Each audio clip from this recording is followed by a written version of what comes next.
खत्म मत कर देना देना।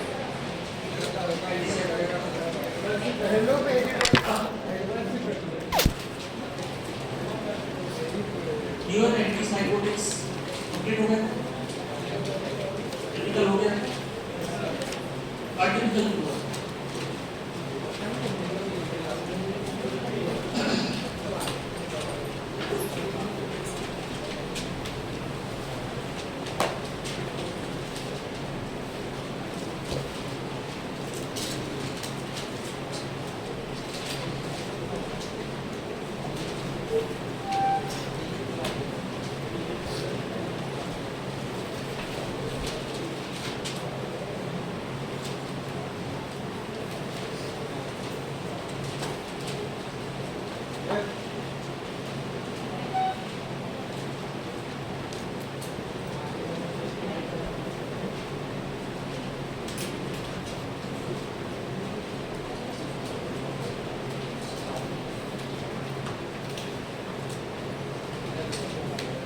आर्टिफिशियल वर्ड हम कहाँ यूज करते हैं? जो टिपिकल है, जो अलग है। क्या बोलते हैं? वो टिपिकल है, मतलब पुरानी चीजों को फॉलो करता है, उसका टिपिकल तरीका है। आर्टिफिशियल मतलब जो अलग है, जो डिफरेंट है, उसे क्या बोलेंगे? आर्टिफिशियल।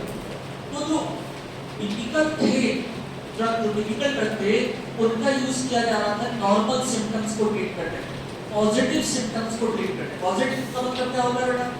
जो उतने डेंजरस नहीं। पॉजिटिव सिम्टम्स का मतलब क्या है?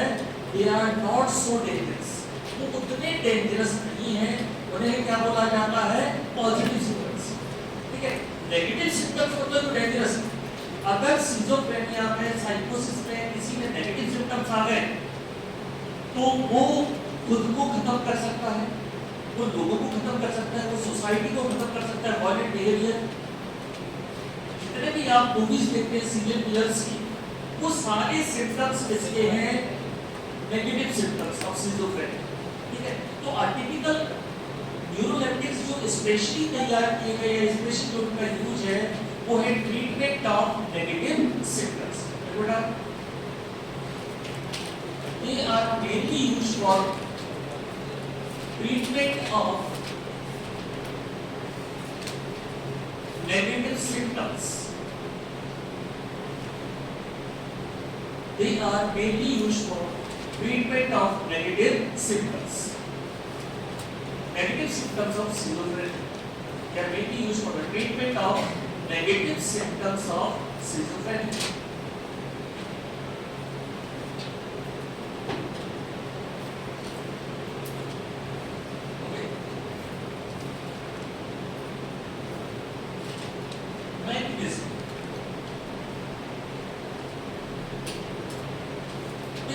By different mechanisms.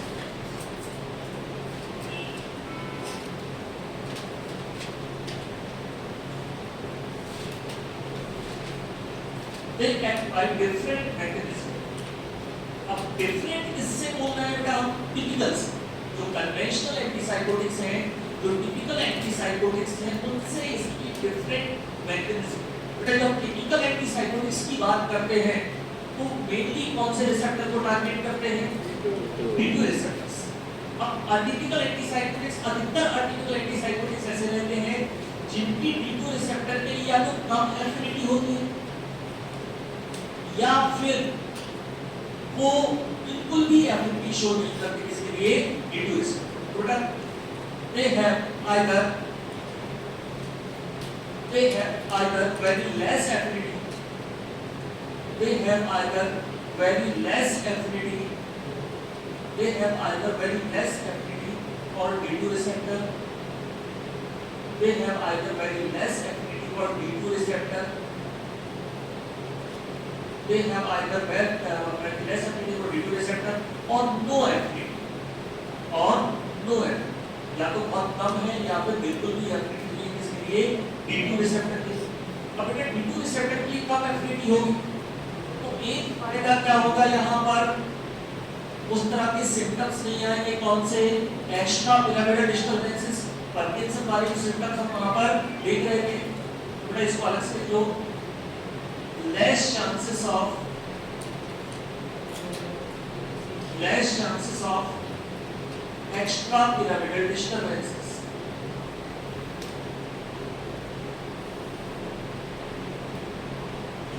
Less chances of extrapyramidal disturbances. Extrapyramidal disturbances का सबसे कॉमन टाइप कौन सा है बेटा? पार्किंसन। तो जितने भी टिपिकल एंटीसाइकोटिक्स आप देखते हैं, फिर से चेक कर लो बेटा, ध्यान से सुनना। जो आपके टिपिकल एंटीसाइकोटिक्स हैं,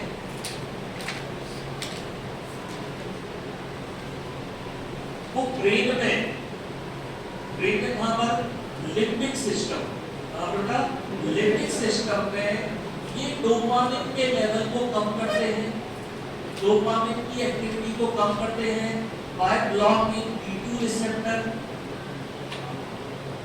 जितने टिपिकल एंटीसाइकोटिक्स हैं वो ब्रेन में डोपामिन के लेवल को क्या करते हैं? कम करते हैं D2 रिसेप्टर को ब्लॉक करके। अब जाके कौन सा इफेक्ट आता है? Antipsychotic effect. अब ये ब्लॉक जब बेटा डोपामिन के लेवल को लिम्बिक सिस्टम में कम कर रहे होते हैं तो ये एक्स्ट्रा पिरामिडल सिस्टम में भी कम हो जाता है। और एक्स्ट्रा पिरामिडल सिस्टम में अगर डोपामिन का लेवल कम हुआ तो ये क्या कॉज करता है? एक्स्ट्रा पिरामिडल डिस्टर्बेंस, जिसे हम क्या बोलते हैं? पार्किंसन। तो बेटा टिपिकल एंटीसाइकोटिक्स के साथ हमेशा याद रखो, ये आपके एग्जाम में बेटा बहुत बारी क्वेश्चन आ चुका है। टिपिकल एंटीसाइकोटिक्स जो डोपामिन के लेवल को ब्लॉक कर रहे हैं, कम कर रहे हैं लिम्बिक सिस्टम का, मेन एडवर्स क्या बेटा? पार्किंसन। बेटा पार्किंसन का कारण क्या होता है? डोपामिन का लेवल कम होना। पार्किंसन का कारण क्या है? डोपामिन का लेवल कम होना। अब उल्टा आप लोग मुझे बताओ बेटा, अगर हम पार्किंसन का ट्रीटमेंट करेंगे तो क्या करेंगे? डोपामिन का लेवल बढ़ाएंगे कहां पर? एक्स्ट्रा पिरामिडल सिस्टम में। तो एंटी पार्किंसन ड्रग का मेन साइड इफेक्ट क्या हो जाएगा? अगर एंटी पार्किंसन ड्रग यहां डोपामिन का लेवल बढ़ा रहा है तो गलती से कहां बढ़ जाएगा? यहां भी बढ़ जाएगा। अगर वो यहां लेवल बढ़ा रहा है तो गलती से क्या बढ़ जाएगा? यहां बढ़ जाएगा। क्या कॉज करेगा बेटा? वो साइकोसिस, सिजोफ्रेनिया। ये आपस में रिलेटेड चीजें हैं, सब रिलेट कर रहा हूं, ध्यान से सुनना। एंटीसाइकोटिक ड्रग लिम्बिक सिस्टम में डोपामिन के लेवल को क्या करते हैं? कम करते हैं। तो गलती से कहां कम हो जाता है? एक्स्ट्रा पिरामिडल सिस्टम में। क्या कॉज करता है? पार्किंसन। अब पार्किंसन का ट्रीटमेंट कैसे करोगे आप? डोपामिन के लेवल को बढ़ाओगे, गलती से अगर यहां बढ़ जाए सिजोफ्रेनिया में क्या रिलेशनशिप है? अगर आप पार्किंसन का ट्रीटमेंट करोगे तो क्या हो जाएगा? साइकोसिस।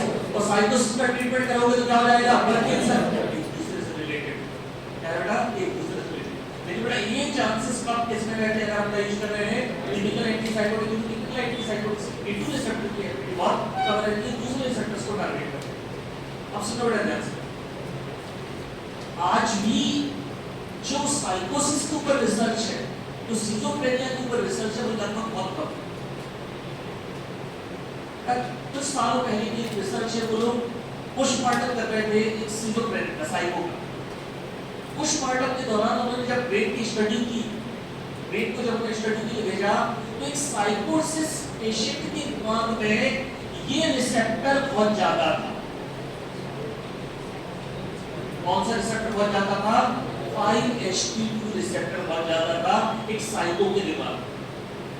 तो उन्होंने एक कंक्लूजन क्या निकाला? बेटा इसको ओवर डेंसिटी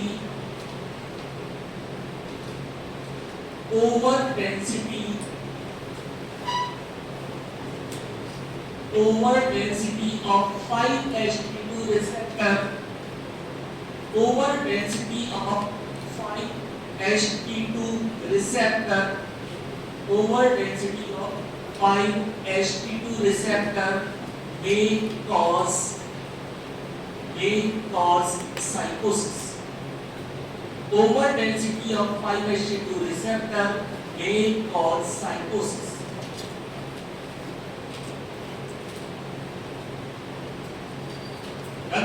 उन्होंने क्या रिसर्च की? उन्होंने एक साइको पेशेंट का पोस्टमार्टम के बाद क्या किया? दिमाग स्टडी के लिए भेजा। तो उसके ब्रेन में कौन से रिसेप्टर्स ज्यादा थे? 5-HT2 रिसेप्टर थे, ओवर डेंसिटी। तो बेटा उन्होंने ये क्या कंक्लूड किया कि जिसके ब्रेन में 5-HT2 रिसेप्टर की डेंसिटी ज्यादा होगी, वो क्या कॉज? डेंसिटी ज्यादा होगी मतलब वो रिसेप्टर ज्यादा एक्टिव होंगे, तो ज्यादा एक्टिव होंगे मतलब क्या होने के चांसेस हैं? सिजोफ्रेनिया। अब बताओ बेटा, क्या अगर आपको सिजोफ्रेनिया का ट्रीटमेंट करना है, साइको पेशेंट का ट्रीटमेंट करना है, तो क्या आप रिसेप्टर कब कर सकते हो? क्या कर सकते हो? Very good. क्या कर सकते हो? केवल हम यही मैं आपको सिखाना चाहता हूँ, हमारे दिमाग में क्वेश्चंस आए, खुद उनका आंसर देना सीखें। हम रिसेप्टर्स को कब कर सकते हैं? हम क्या कर सकते हैं? उनको ब्लॉक कर सकते हैं। उनका आरटीपी का नया तरीका निकला। क्या तरीका निकला? 5HT2 रिसेप्टर को ब्लॉक करके भी कौन सा इफेक्ट आ सकता है? केवल कौन सा इफेक्ट आ सकता है? एंटीसाइकोटिक। पहले टिपिकल केवल क्या बोला था, किसको ब्लॉक करो? D2 को। यहाँ पर एक तरीका निकल के आया कि D2 नहीं, 5HT2 को भी आप ब्लॉक करेंगे तो कौन सा इफेक्ट आएगा? एंटीसाइकोटिक। ठीक है, और बहुत सारे यहाँ पर ड्रग हैं जो आज सक्सेसफुली यूज हो रहे हैं पर्टिकुलर एंटीसाइकोटिक्स। अब हम इंड्यूस्ड ड्रग्स का एग्जांपल देख लेते हैं।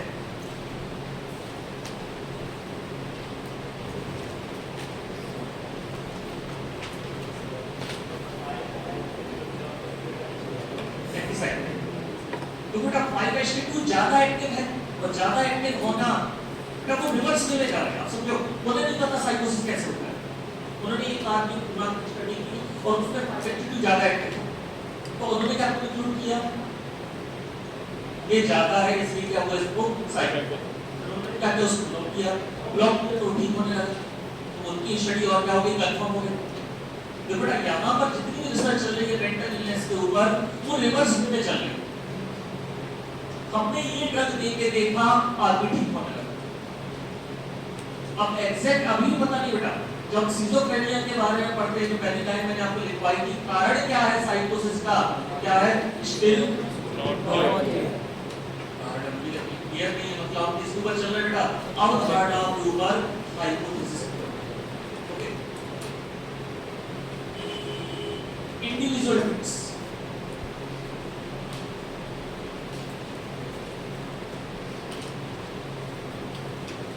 इंडिविजुअल ड्रग्स में पहला ड्रग आता है बेटा क्लोज़ापाइन।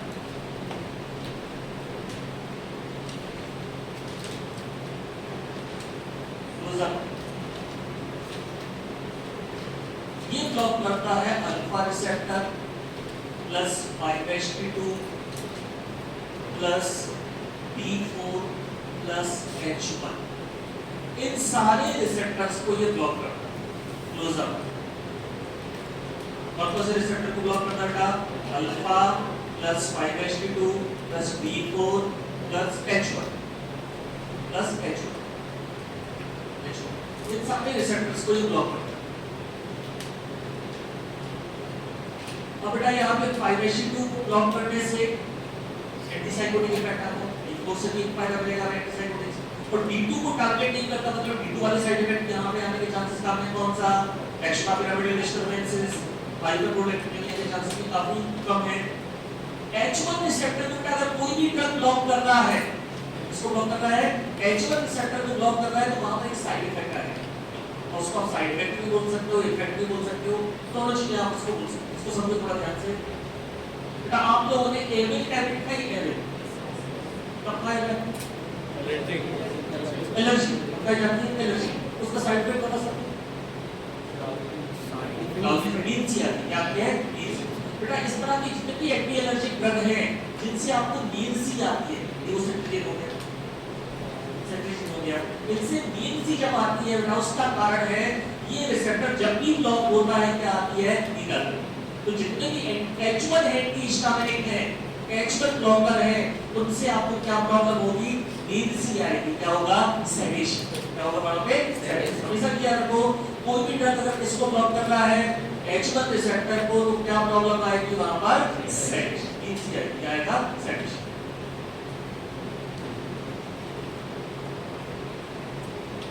क्लोज़ापाइन का एडवर्स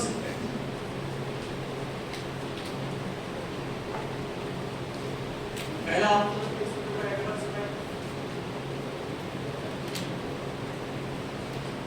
एडवर्स इफेक्ट क्या बेटा क्लोज़ापाइन का? पहला लिखो क्या है? सेडेशन। मतलब है सेडेशन। एडवर्स इफेक्ट पहला क्या हो जाएगा? सेडेशन। ये सेडेशन क्यों आ रहा है बेटा, किसको ब्लॉक कर रहा है? H1 रिसेप्टर को ब्लॉक कर रहा है, सेडेशन। दूसरा एडवर्स इफेक्ट है hypersalivation,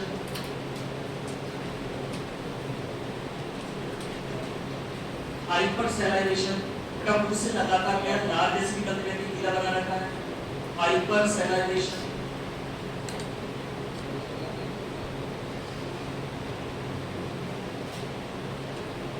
ओके, तीसरा है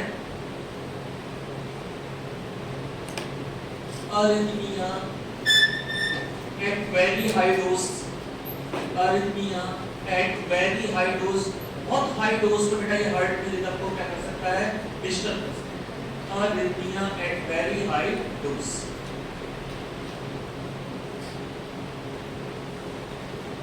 arrhythmia at very high dose, arrhythmia at very high dose, arrhythmia at very high dose। देखिए हाँ, arrhythmia का नाम से अपोज, arrhythmia रिदम डिस्टर्ब हो गई किसकी, हार्ट में। अभी हमारी रिदम कितनी है, 72 बार 1 मिनट में। अब रिदम बिगड़ गई, बढ़ कितनी हो जाती है, 150 बार, 300 बार, 350 बार, और फाइब्रिलेशन में 550 बार। ये पक्का अपनी क्षमता से 10 गुना स्पीड से चलने लगे तो क्या हो जाएगा, हार्ट अगर बहुत तेजी से काम करने लगा तो क्या हो जाएगा, कार्डियक अरेस्ट, हार्ट काम करना बंद हो जाएगा, नॉर्मल से ज्यादा रिदम। बेटा arrhythmia में arrhythmia दोनों के साथ में बढ़ना या कम होना दोनों arrhythmia कहलाते हैं, बट 99% केस में arrhythmia कैसे होते हैं, बढ़ते हैं, क्योंकि कम होने के चांस बहुत कम है, रेडिकार्डिक। ठीक है,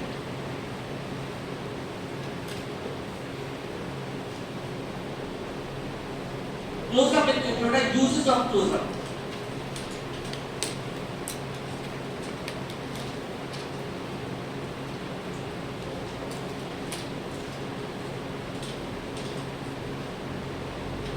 यूज बेटा एक यूज यहाँ बहुत इंपॉर्टेंट है, आपको आप लिख लें, एक इंपॉर्टेंट है, उसको मार्क कर देना। एक तो बेटा सिजोफ्रेनिया में यूज होता है बेटा, लेकिन दूसरा यूज अच्छे से मार्क कर लो, सीधा क्वेश्चन बनेगा, लीवोडोपा इंड्यूस्ड साइकोसिस, लीवोडोपा इंड्यूस्ड साइकोसिस। अब आपको बेसिक लगाना पड़ेगा, जो अभी हमने सीखा, लीवोडोपा इंड्यूस्ड साइकोसिस। बेटा ये सीधा क्वेश्चन बनेगा, अच्छे से मार्क करेगा, लीवोडोपा इंड्यूस्ड साइकोसिस में कौन सा ड्रग यूज किया जा रहा है, क्लोज़ापेम। अब यहां से बेटा लीवोडोपा कौन सा ड्रग है, एंटी पार्किंसन। लीवोडोपा कौन सा ड्रग है बेटा, एंटी पार्किंसन। अकेला एकमात्र ड्रग है बेटा जो रेगुलर यूज होता है, लेकिन कई बार लीवोडोपा अगर किसी अंकल को, बुजुर्ग लोग में जनरल प्रॉब्लम रहती है, पार्किंसन सभी लोग जानते हैं बेटा क्या होता है, हाथ उठाओ जिसको पता नहीं, बिल्कुल क्लियर पार्किंसन, लोग तो हाथ उठाओ बेटा, बिल्कुल छोटा पार्किंसन। मतलब आपने बुजुर्ग लोगों को देखा होगा जो कांपते हैं, बुजुर्ग लोगों को देखा होगा कांपते हैं, हिलते हैं, अच्छा अपना काम नहीं कर पाते, दैट इज पार्किंसन। तो एक आदमी को पार्किंसन 2 से 3 साल तक चल रहा है लगातार, उसका ट्रीटमेंट कैसे चल रहा है, लीवोडोपा से। तो कई बार जब पार्किंसन का ट्रीटमेंट करते हो, यहाँ देखो लेवल यहाँ तो बढ़ जाएगा, साथ ही साथ क्या बढ़ जाएगा, यहाँ बढ़ जाएगा, क्या हो जाएगा बेटा, इसको साइकोसिस। तो लीवोडोपा जब आप लगातार देते हो तो यहाँ लेवल बढ़ने के साथ साथ क्या बढ़ जाता है, लिपिड सिस्टम में क्या हो जाता है, उसको साइकोसिस। वो आदमी अशुभ की हरकतें करने लगता है, ये बात मेरी बिल्कुल क्लियर है कि पार्किंसन ट्रीटमेंट चल रहा है, उस आदमी का उस आपके पास है, और अंकल कैसे हो, बस कुछ नहीं, मिलो मेरे मित्र से, आयुष मेरे पर है, मेरे से क्या करना है वो, कोई नहीं, दैट इज साइकोसिस।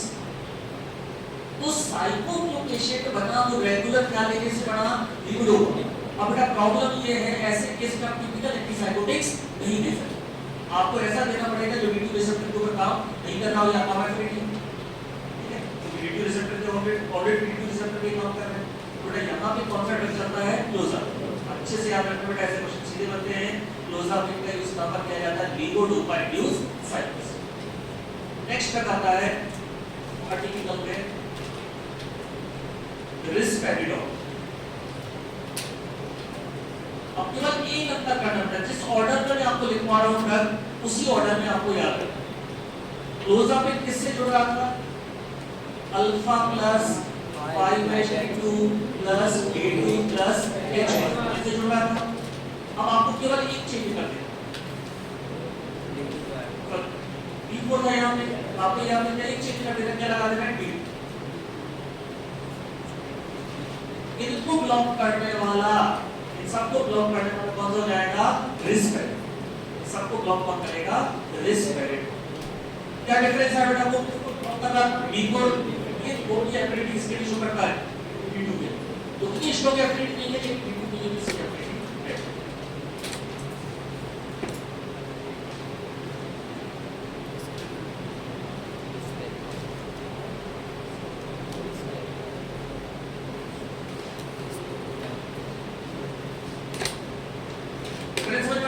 एक डिफरेंस वहां D4 और यहां पर D2, बस आपको सबसे एडवर्स डिफरेंस।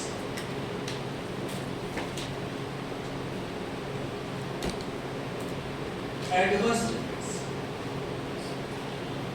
एडवर्स इफेक्ट बेटा इसका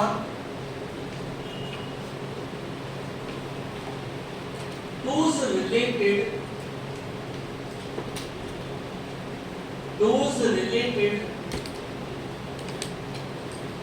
QT prolongation, those related QT prolongation। QT prolongation समझो बेटा ध्यान से, खासकर जो नए स्टूडेंट हैं बेटा, हम जब ECG करवाने के लिए जाते हैं, डॉक्टर के पास आप ECG करवाने के लिए गए तो डॉक्टर एक रिपोर्ट निकालता है इस तरह से, उसमें ऐसा रहता है बेटा PQRST, ये हमारे हार्ट की इलेक्ट्रिसिटी को बताते हैं पॉइंट PQRST, ये नॉर्मल है बेटा। अगर ये खिंच के ऐसा हो जाए तो ये इंटरवल क्या बढ़ गया, क्या हो गया? बढ़ गया। कहां से कहां तक इंटरवल बढ़ गया? Q से लेकर T तक था, मतलब हार्ट की इलेक्ट्रिसिटी कैसी हो गई बेटा? एब्नॉर्मल। अब ध्यान दो बेटा, यहाँ जो लाइट आ रही है पंखे में अचानक से ज्यादा हो जाती है, कम हो जाती है, ज्यादा हो जाती है, कम हो जाती है, तो ये कैसा चलेगा? एब्नॉर्मल रिदम से। तो बेटा अगर हार्ट में भी ऐसा हो रहा है तो हार्ट भी कैसे चलेगा? एब्नॉर्मल रिदम से। मतलब ये भी किसका टाइप हो गया? जल्दी बोलो, अरिथमिया। मतलब इस तरह के ड्रग हमें किसको अवॉइड करते हैं? जल्दी बोलो, हार्ट पेशेंट। किसको अवॉइड करते हैं? हार्ट। बेटा ये हमारा, ये ऐसा नहीं है we should know it, we must know it, ठीक है? वी शुड नो, ऐसा नहीं हमें ये जानना चाहिए, हमें ये जानना ही चाहिए। क्योंकि आप दवाई दे रहे हो, आप सामने वाले से पूछो कि कहीं आपको हार्ट की प्रॉब्लम तो नहीं है, क्योंकि अगर आपने हार्ट की प्रॉब्लम वाले को ड्रग दे दिया, ये लेथल हो सकता है उसमें, ये खतरनाक हो सकता है उसमें, ठीक है? दूसरा एडवर्स इफेक्ट का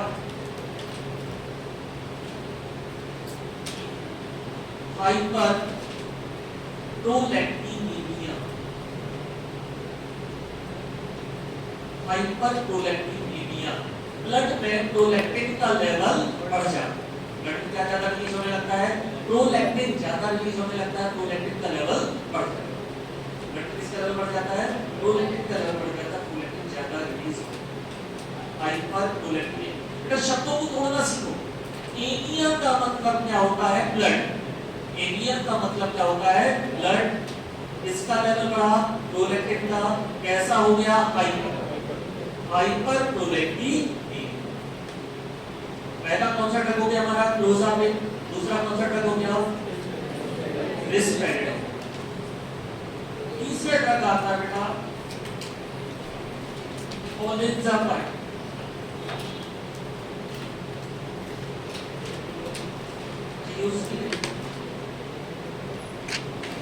रिस्पेरिडोन। रिस्पेरिडोन की यूज बेटा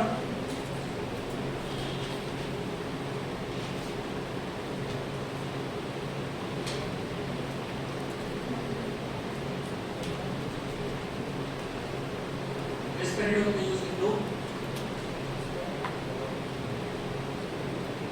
next acute schizophrenia. Acute schizophrenia. Acute schizophrenia का मतलब बेटा शॉर्ट टर्म में schizophrenia हुआ है तो आप उसको acute schizophrenia. Acute और chronic में अंतर जानते हो बेटा? Chronic मतलब लॉन्ग टर्म, acute मतलब थोड़े समय. Acute schizophrenia. नेक्स्ट बताते हैं बेटा olanzapine.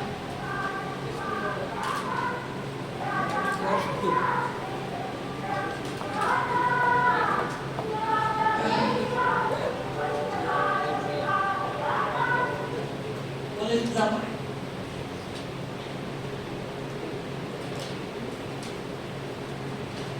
olanzapine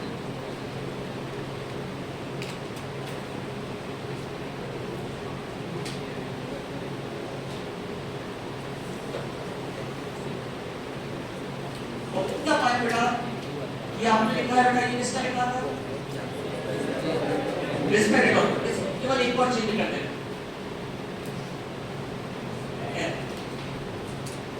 इसकी बोलो बेटा जिस ऑर्डर में तो बता रहा हूं वो याद रखना. पहले में क्या था बेटा D4, दूसरे में D4 बेटा के क्या लगा D2, तीसरे में एक एक्स्ट्रा ऐड कर दी M रिसेप्टर. बेटा M रिसेप्टर कौन सा रिसेप्टर आता है? मस्कैरिनिक. कौन सा रिसेप्टर है? Muscarinic receptor. तो अब अगर आप मस्कैरिनिक रिसेप्टर को एंटागोनाइज करोगे, मस्कैरिनिक रिसेप्टर M रिसेप्टर कौन सी कैटेगरी का बनाता है? कोलिनर्जिक. तो अगर आप इसको एंटागोनाइज करोगे तो कौन सा इफेक्ट आएगा? Anti cholinergic. कौन सा इफेक्ट आएगा? Anti adverse effects.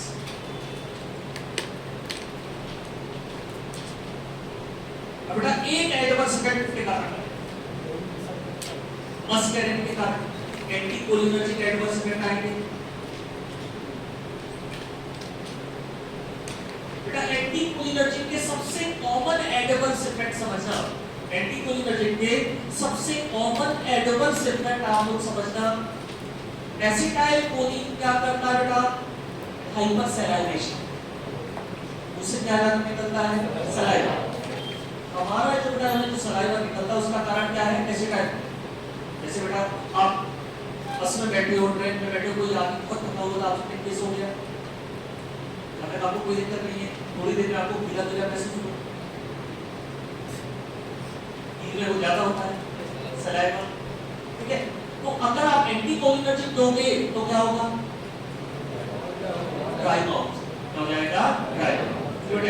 कई बार आप कोई दवाइयां उपयोग करते हो, आप कहते हो यार मुंह सूखा रहता है, फिर पानी पीते हो, फिर पानी पीते हो. वो ड्राई माउथ अगर हो रहा है तो उसका मेन कारण क्या होगा? एंटीकोलिन. दूसरी चीज समझ बेटा, एसिटाइल कोलिन क्या करता है? आपके खाने को पचाता है. मूवमेंट लगातार करवाता है, पेरिस्टल्टिक मूवमेंट लगातार मूवमेंट वहां पे चलते रहते हैं. जो पेरिस्टल्टिक मूवमेंट चलते रहते हैं जीआईटी में आपके खाने को पचाने के जो मोटिलिटी मेंटेन रहती है, उसका कारण क्या है? Cholinergic receptor, M receptor. अब अगर आप उसको एंटागोनाइज कर दोगे तो क्या होगा?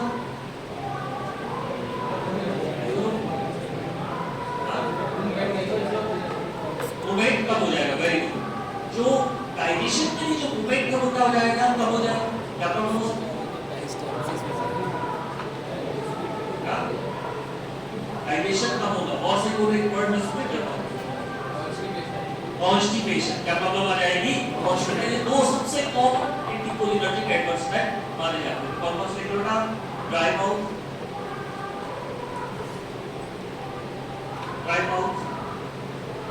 And constipation. Dry mouth and constipation.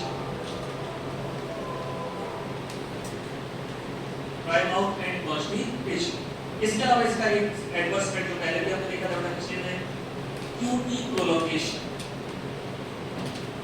ये भी क्या कॉज करेगा? क्यूटी प्रोलोकेशन. और क्यूटी प्रोलोकेशन मतलब बेटा आप तुरंत समझ जाओगे किसकी बात कर रहे हैं? अरिथमिया. क्यूटी प्रोलोकेशन मतलब किसकी बात कर रहे हैं? अरिथमिया. जल्दी बोलो बेटा, ड्राई माउथ और कॉन्स्टिपेशन वाला एडवर्स इफेक्ट क्यों आया? M receptor. इसको एंटागोनाइज कर रहा है. M रिसेप्टर को एंटागोनाइज कर रहा है, इसलिए एडवर्स इफेक्ट आया. नेक्स्ट आता है बेटा ड्रग आपका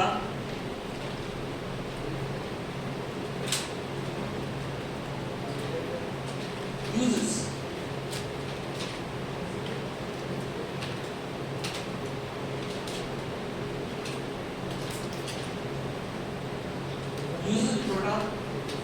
schizophrenia,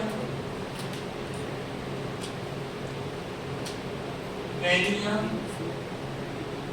schizophrenia, mania and bipolar disorder.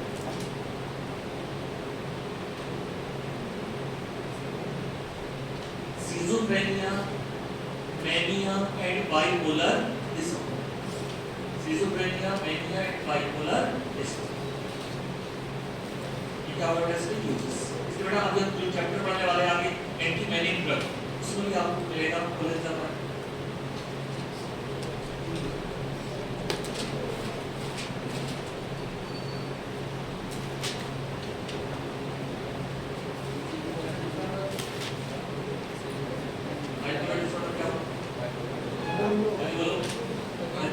Bipolar disorder मतलब regular episodes of depression and mania.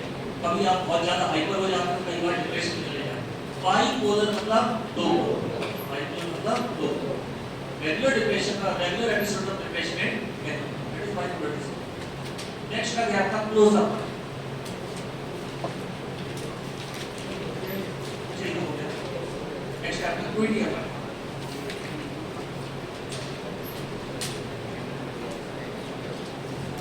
Next का क्या आपका कोई define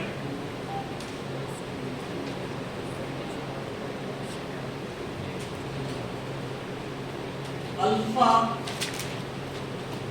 plus 5sp2 plus 5sp1a alpha plus 5sp2 plus 5sp1a plus H1 block alpha plus 5sp2 plus 5sp1a plus H1 block.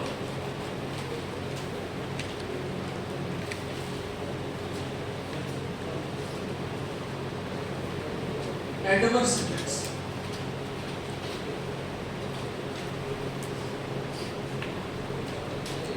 Adverse एक adverse effect बेटा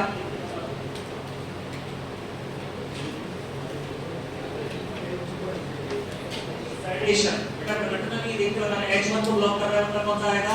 sedation. Sedation दूसरा है बेटा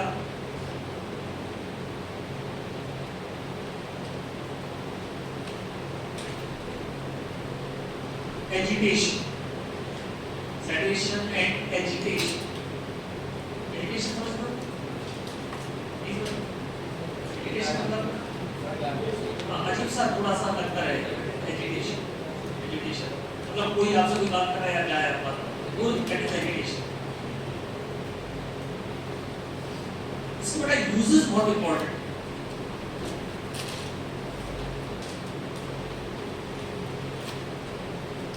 bipolar disorder,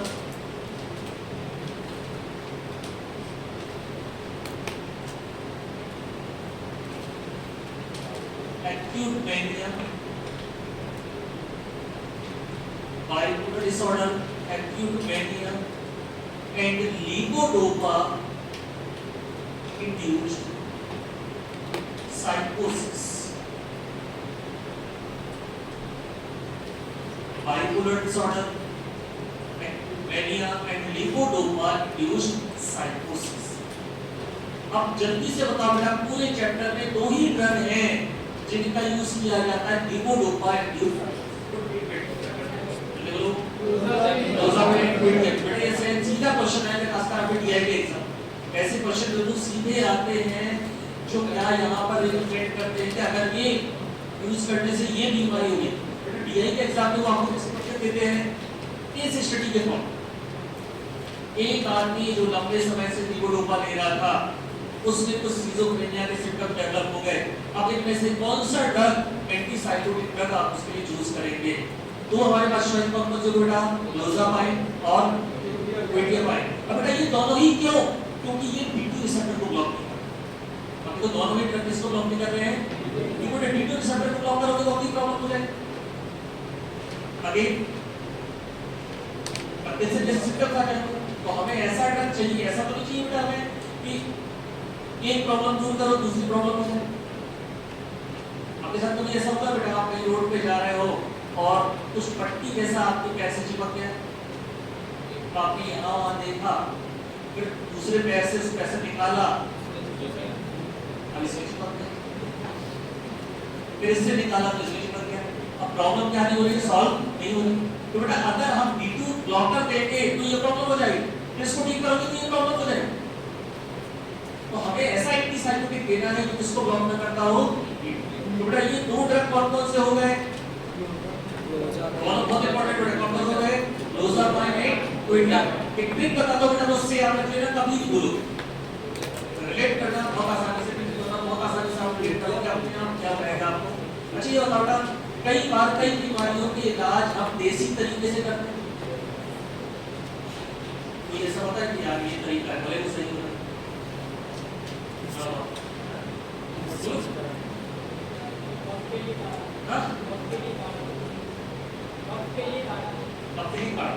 अच्छा। और भी कई ऐसे देसी तरीके जो आपको लगता है यार गैर, जैसे आपने देखा होगा सांप के काटने में लोग झड़वाते हैं, जॉन्डिस में भी झड़वाते हैं, सांप के काटने में लोग झड़वाते हैं, सांप के काटने में लोग झड़वाते हैं और वो आदमी ठीक भी हो जाता है। कैसे? सर वो ब्लड फ्लो एक्चुअली कुछ सांप जहरीला नहीं था, बहुत कम सांपों की प्रजाति ऐसी रहती है जो वास्तव में जहरीली होती है, लेकिन हम कैसे पता करते हैं कि वो जहरीला है? देखने में पता है। कई सांप इतने प्यारे होते हैं कि अगर वो काट ले तो आदमी 4-5 सेकंड हो जाए, देखने से आपको पता नहीं चल सकता ये सांप जहरीला है। चिकन पॉक्स में बोलते मका आई, अच्छा हो गया। जो उसमें कई कारण कई तरीके ऐसे जैसे मका आई है, अपने घर में कोई छौंका नहीं लगेगा, बघार नहीं लगेगा, अपने रिश्तेदारों को फोन कर देते हैं, परिवार वालों को, बघार मत लगाना। हाँ, मका आई एक्चुअली बघार लगाने को समय से मना किया जाता था, क्योंकि अगर ऑयली चीज पेशेंट खाता है तो उसकी कंडीशन और बिगड़ती। अब अगर घर में ऑयली चीज बनेगी तो उसका मन नहीं करेगा, बनाओ ही मत, लेकिन उसको इस तरह से बना दिया कि ऑयली चीज अगर बना लेनी है उसका पानी देते हैं। अब क्या होगा तो बेटा जो माता की जो मोतियां हैं वो पीपल के पेड़ के नीचे रहती है, तो उसमें जब आप पानी डालते थे तो लगातार वो से उसके पानी लगाते और वो जल ले जाके आप लगाते हैं, उससे ठीक होता है। एक्चुअली बेटा उसमें काम कौन कर रहा है, पीपल के पेड़ होता है, एक्सपेक्ट वो वहाँ पर काम कर रहा है। अब पीपल के पेड़ को सुरक्षित करना है, लोग काटे बेटा बहुत जबरदस्त होता है, पीपल के पेड़ को कौन रहता है, तो वो सारी चीजें जो थी वो कहीं ना कहीं डर से आप बहुत सारी चीजें करते थे। तो स्वर्ग और नर्क का जो डर दिखाया गया, जन्नत और दोजख का जो डर दिखाया गया, वो भी इसलिए ताकि हम इस समाज में इंसानों जैसे रहें। नहीं तो आदमी बिहार आदमी अगर जानवर होता है वो निकल के सामने आ जाएगा। ओके, तो यहाँ पर हम बात कर रहे हैं कि कई देशी तरीके हो सकते हैं, जैसे ड्यूटी के दौरान प्यास सुखाना, रोजा सुखाना, मतलब कुछ भी देशी तरीका। तो आपको क्या करना है, अब आप याद कैसे रखना है। आपके पड़ोस में एक अंकल को क्या हुआ था, पार्किंसन, उनका इलाज कैसे चल रहा था, लेवोडोपा से। तो 2-3 साल बाद वो अंकल में को क्या हो गया, डेवलप सिम्पटम्स साइकोसिस के। आपने पड़ोसी से बोला रुको अंकल का इलाज मैं करूंगा, आप पड़ोस से कुतिया पकड़ कर ले गए, क्या पकड़ के ले गए, कुतिया, और कुतिया अंकल के बिल्कुल क्लोज ले जाके खड़ी कर दी, क्लोज। वो कुतिया अंकल को चाट रही है और अंकल क्या हो रहे हैं, ठीक हो रहे हैं, अंकल क्या हो रहे हैं, ठीक हो रहे हैं। तो क्या पकड़ के ले गए थे, विडियापाइन, और वो क्या खड़ी हो गई थी, क्लोज। क्या बनाएगा, विडियापाइन है क्लोज, बनाएगा विडियापाइन है क्लोज, विडियापाइन है क्लोज।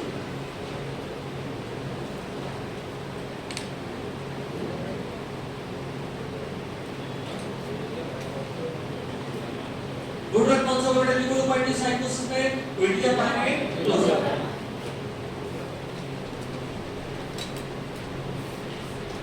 नेक्स्ट ड्रग आता है बेटा जो कि जीपेट 2018 में क्वेश्चन आया था बेटा, इससे लिपिडिटी और भी काफी बार क्वेश्चन आ चुके हैं अगले एग्जाम में। ड्रग है आपका एविपाइप्राजोल।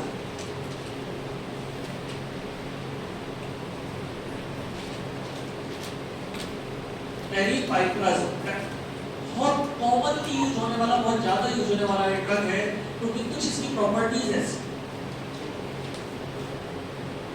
एविपाइप्राजोल कमाल का जो इंपॉर्टेंट है, इवन आर्टिकल में सबसे इंपॉर्टेंट है aripiprazole. This is 5-HT2 antagonist. 5-HT2 antagonist मतलब इसको ब्लॉक कर रहा है बेटा, 5-HT2 रिसेप्टर को ब्लॉक कर रहा है। This is 5-HT2 antagonist. ठीक है। दूसरा बेटा ये बहुत बहुत इंपॉर्टेंट पॉइंट है, पार्शियल एगोनिस्ट।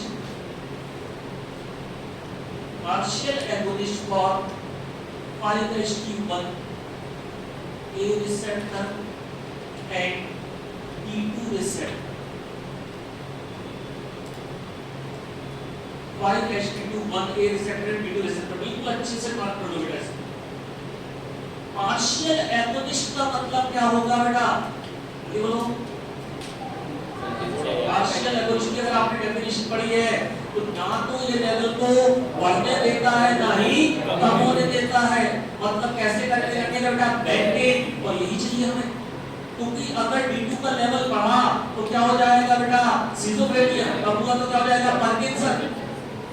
तो ना तो ये लेवल बढ़ने देता है ना ही कम होने देता है। ये किसकी प्रॉपर्टी है, पार्शियल एगोनिस्ट। बेटा पार्शियल एगोनिस्ट की डेफिनेशन में हम क्या पढ़ते हैं, they have properties between agonist and antagonist।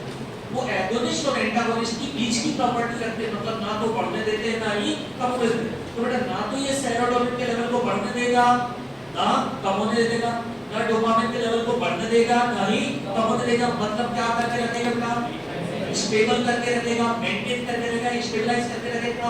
और यही कारण है कि एक और नाम से जाना जाता है, this is also called dopamine serotonin stabiliser. अच्छे से नाम याद रखना, dopamine serotonin stabiliser. Dopamine serotonin stabiliser. Dopamine serotonin stabiliser. Stabilise करके रख रहा है, मतलब ना तो कम होने दे रहा है ना ही बढ़ने दे रहा है। Dopamine serotonin stabiliser.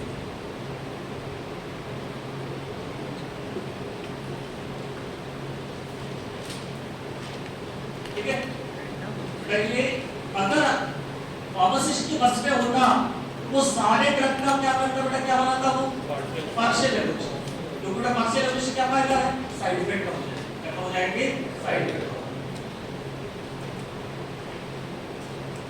ये बेटा एडवर्स इफेक्ट। अच्छा एक और चीज उसमें बेटा एडवर्स इफेक्ट से जाते, दिस इज नॉन साइडेटिक। मतलब बिल्कुल भी क्या शो नहीं करता, ये सेडेशन शो नहीं करता, जिसको लेने के बाद आपको नहीं करना। नॉन सेडेटिव, सेडेशन शो नहीं करता। सेडेशन शो नहीं करता मतलब आपको इसको लेने के बाद नींद नहीं है। This is non sedative.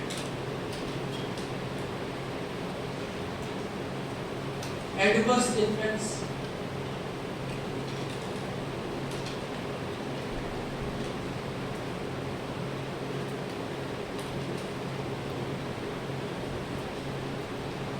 GI disturbances,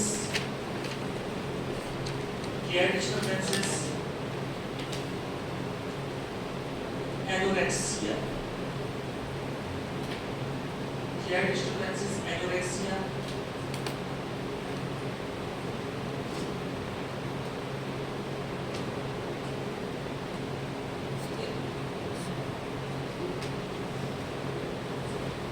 anorexia को जानते हो आप? भूख ना लगे। एनोरेक्सिया का मतलब क्या होता है, भूख ना लगे।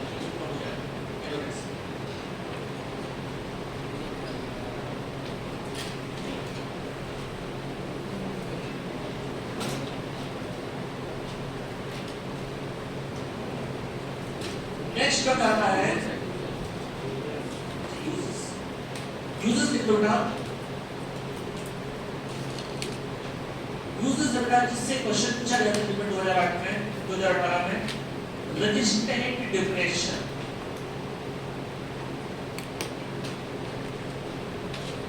रेजिस्टेंट डिप्रेशन,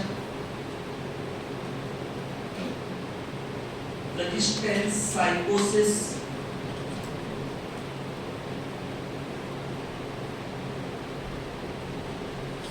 रेजिस्टेंट का मतलब क्या होता है? रोकना। जहां दूसरे ड्रग काम नहीं कर रहे, जहां दूसरे ड्रग काम नहीं कर रहे, एक आदमी को डिप्रेशन की प्रॉब्लम है, तो जहां दूसरे ड्रग काम नहीं कर रहे हैं, रेजिस्टेंट केस में ये आपका यूज करना। जहां दूसरे एंटीसाइकोटिक काम नहीं कर रहे, एंटीसाइकोटिक काम नहीं कर रहे, वहां पर ये काम कर रहा है। इसके अलावा mania and bipolar, mania and bipolar disorder.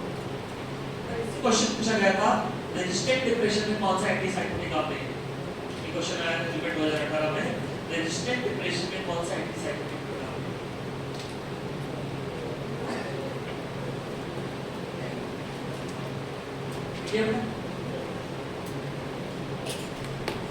Next का आता है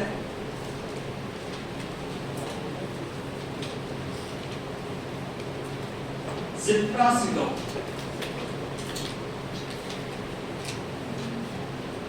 नेक्स्ट का आता है जिप्रासिडोन। जिप्रासिडोन alpha plus 5H2A2C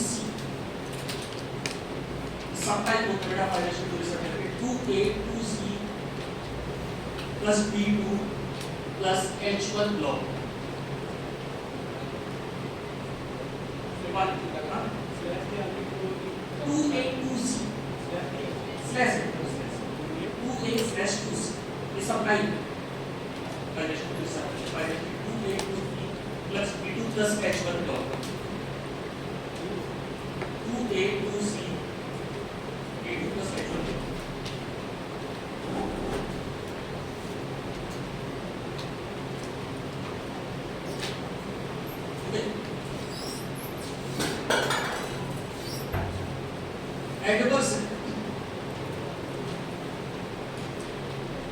adverse effects यहां पर भी लिख लो क्यूटी प्रोलॉन्गेशन। बोलोगे तो बेटा क्यूटी प्रोलॉन्गेशन का मतलब क्या होता है? अरिथमिया। क्यूटी प्रोलॉन्गेशन का मतलब क्या होता है? अरिथमिया। तो एडवर्स इफेक्ट क्या होता है? Cutie prolongation.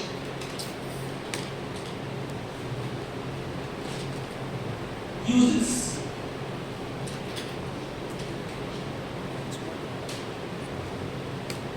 होता है बेटा schizophrenia, schizophrenia and mania, schizophrenia and mania.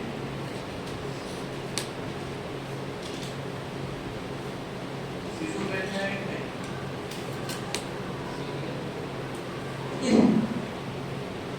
Next तो एनीसल्फिराइड।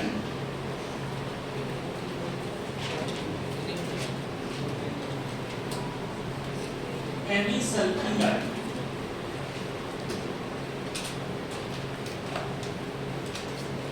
एनीसल्फिराइड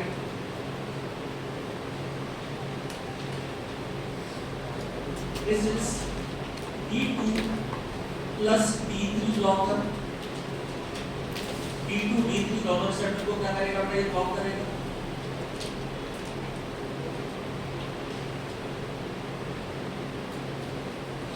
इसके अलावा weak 5HT2 antagonist,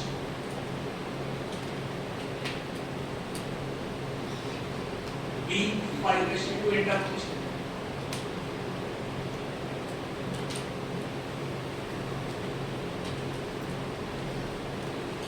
adverse effects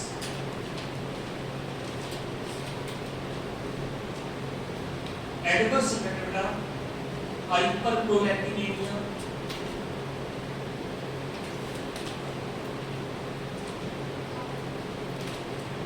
anxiety,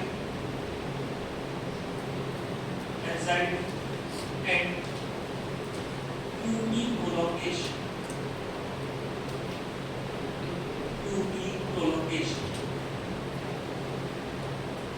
Hyperprolactinemia, anxiety, and QT prolongation.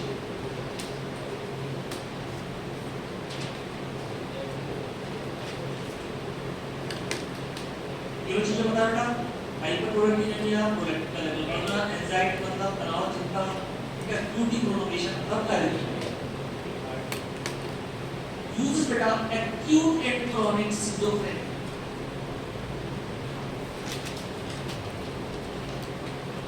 उसमें क्या हो जाएगा? acute and chronic schizophrenia.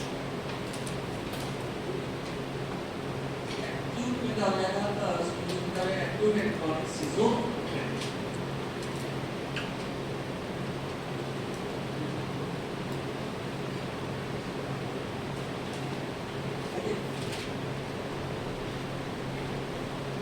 Last drug आता है यहाँ पे, लास्ट ड्रग आता है जोडेपिन.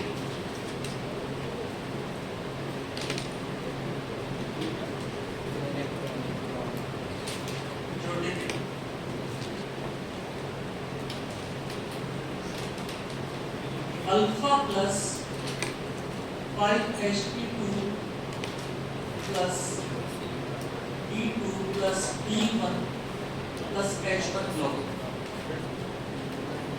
Alpha plus 5-HT2 plus B2 plus B1 plus H1 block.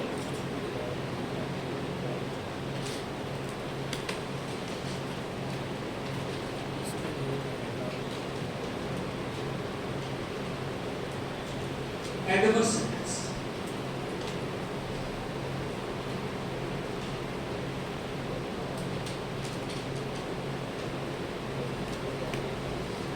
Precipitate seizures. Precipitate seizures. Seizures का मतलब क्या होगा? मिर्गी जैसे दौरे पड़ने लगते हैं, सिम्टम्स आते हैं मिर्गी जैसे seizures. Seizures का मतलब क्या होता है? मिर्गी जैसे दौरे पड़ने लगते हैं, उनको precipitate कहाँ से एक चीज क्या क्लियर होती है? हमें गलती से किसको नहीं देना है बेटा? ये एपिलेप्टिक पेशेंट, एपिलेप्सी वाले पेशेंट को आपने drug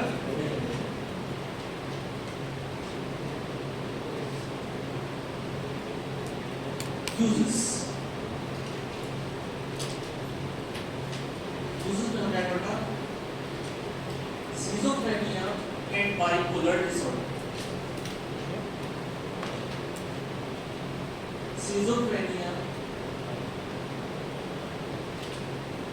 and bipolar disorder. Schizophrenia and bipolar disorder.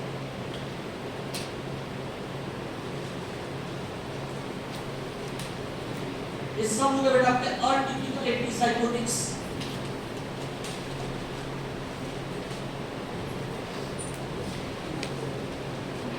अब अटिपिकल एंटीसाइकोटिक्स में एक कॉमन चीज मैं बता रहा हूँ जो सबको याद रखना है और उसमें एक्सेप्शन आप क्या करें. जितनी एटिपिकल एंटीसाइकोटिक्स हैं उन सब में 3 एडवर्स इफेक्ट कॉमन, तो हर जगह लिख सकते हो सभी.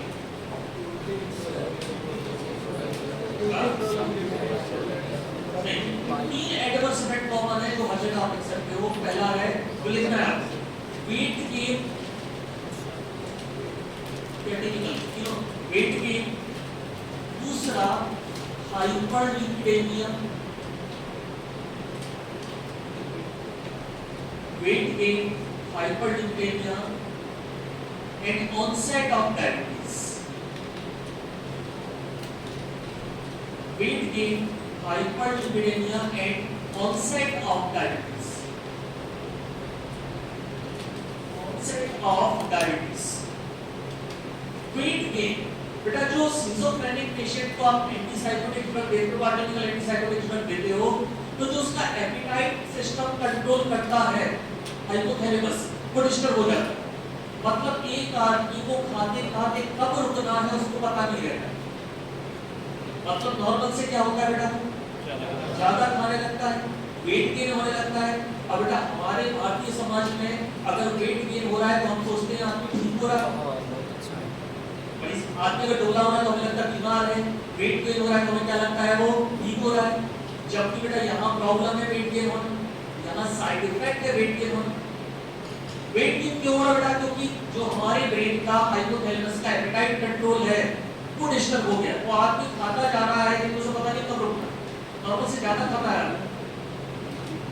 हाइपरलिपिडेमिया मतलब ब्लड में किसका लेवल बढ़ जाता है, लिपिड का लेवल बढ़ जाता है। ऑनसेट ऑफ डायबिटीज, इंसुलिन का रिलीज थोड़ा सा कम हो जाता है तो आदमी में ऐसे सिम्टम्स हो जाते हैं जैसे उसे क्या हो गया है, डायबिटीज, ब्लड शुगर लेवल बढ़ा हुआ रहता है। तो बेटा सारे एटिपिकल एंटीसाइकोटिक्स का ये एडवर्स इफेक्ट है, एक्सेप्ट ये दो एक्सेप्शन याद रखना, एरिपाइप्राजोल एंड जिप्रासिडोन। एरिपाइप्राजोल एंड जिप्रासिडोन, इन दोनों को छोड़ के बेटा ये तीन एडवर्स इफेक्ट आप सभी ड्रग में लिख सकते हो। तो सेमेस्टर में क्या रहेगा, आपको कुछ नहीं तो ये तीन आप लिख सकते हो, तीन तो ये हो गए, तो आप लिख ही दोगे नॉजिया वोमिटिंग, ठीक है, उसके सोचने की जरूरत है नहीं, लिख दोगे नॉजिया वोमिटिंग। ये जरूर सीख लेना अपने सीनियर से, क्या लिखना है, नॉजिया वोमिटिंग। तीन एडवर्स इफेक्ट मतलब है weight gain, hyperlipidaemia, onset of diabetes. ये कंप्लीट हो गया आपका चैप्टर एंटीसाइकोटिक्स। जल्दी देखो एक बार इसको।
बीच में 2 पेज आप छोड़ देना चैप्टर के बीच में, उसमें कुछ मैं लिखने के लिए भेजूंगा ग्रुप पे, वो आपको लिखना है।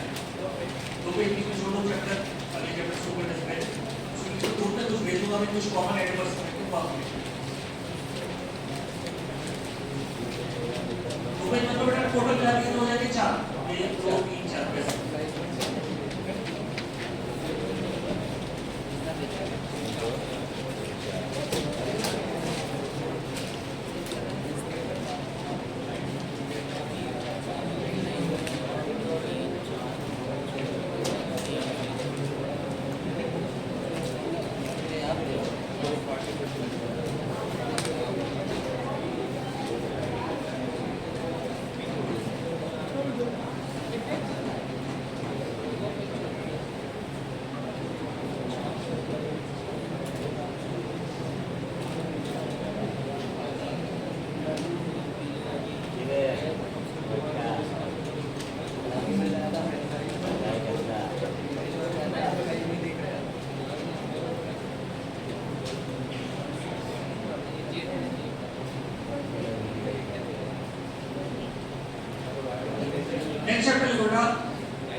drugs for mania and bipolar disorder. Next chapter है आपका drugs for mania and bipolar disorder. Drugs for mania and bipolar disorder.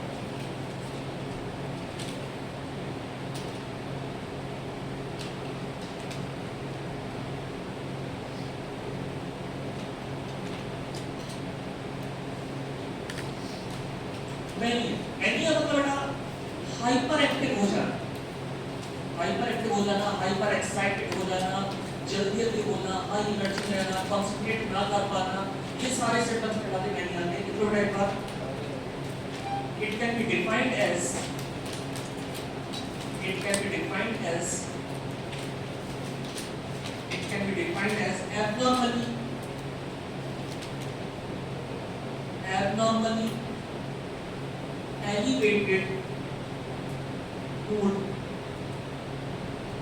abnormally elevated mood, abnormally elevated mood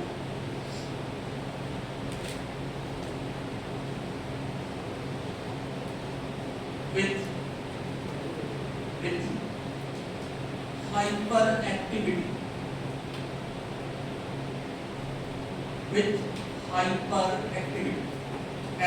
elevated mood with hyperactivity.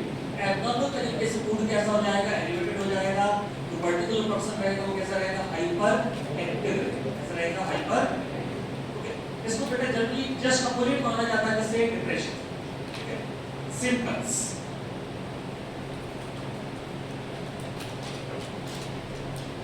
Symptoms of mania. इसको एक बार देखते हैं बेटा, उसको आप लिखेंगे.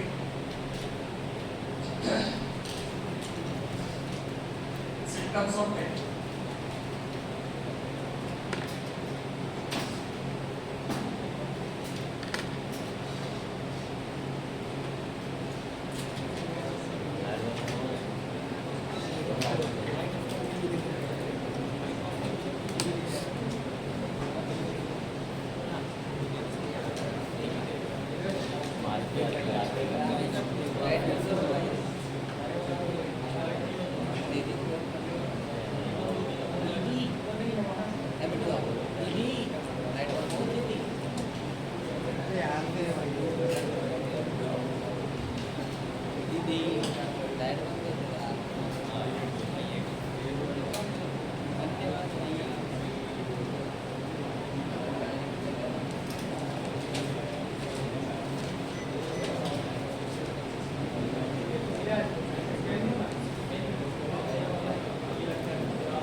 वाली है यहाँ पे।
आसू पानी भर का जो जोन पे ना शुरू जल्दी जल्दी अरे जाओ ना जल्दी नीचे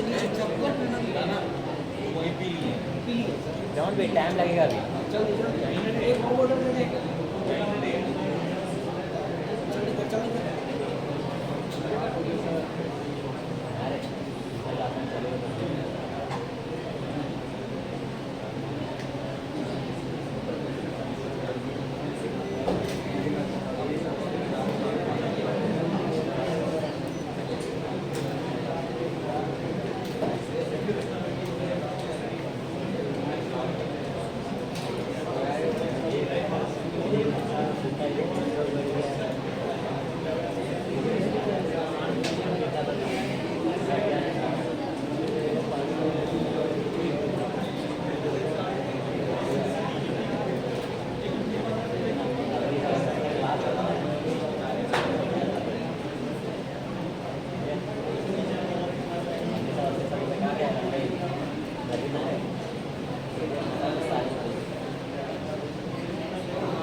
देखो बस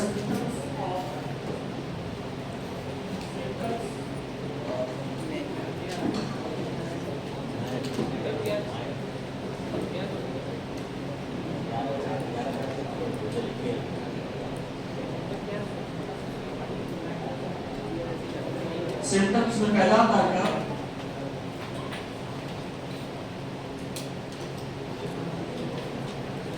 decreased concentration,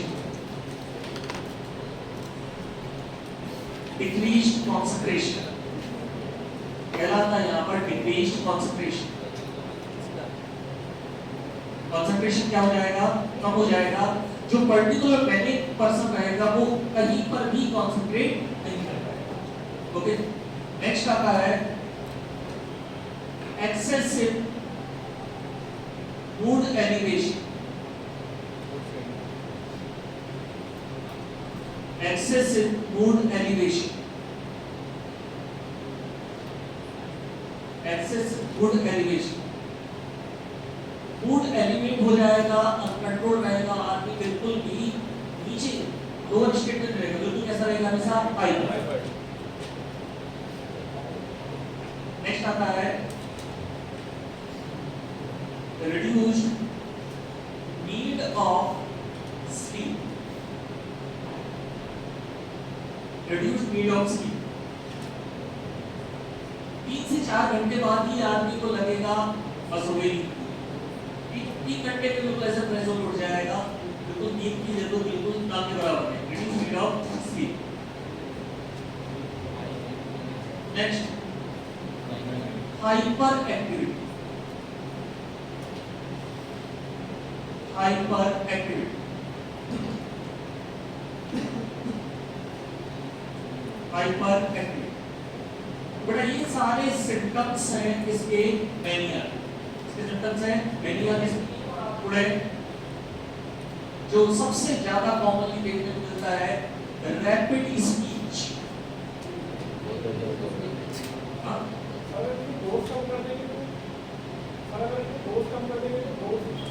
इसका डोज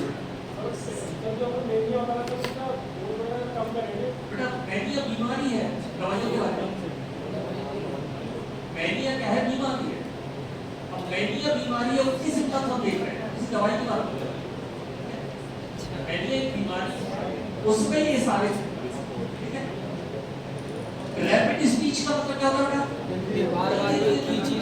बिल्कुल आपको बोलने का मौका नहीं देगा। तो ये सारे सिम्टम्स किसके हैं, mania. These all are the symptoms of mania। ठीक है,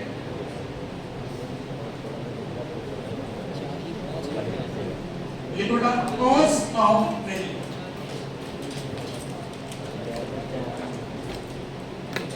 Causes of mania, causes of mania। क्या लिख दो बेटा,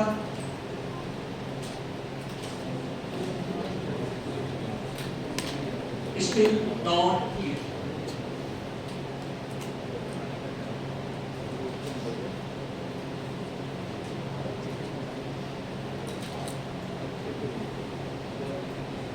अब जो हाइपोथेसिस है वो ये बोलती है कि ब्रेन में कुछ हाइपर एक्टिव न्यूरॉन है जो हाइपर एक्टिविटी बनाए रखते हैं। ब्रेन कुछ हाइपर एक्टिव न्यूरॉन है जो हाइपर एक्टिविटी बनाए रखते हैं, और उस हाइपर एक्टिविटी के कारण आपको क्या होता है, presence and activity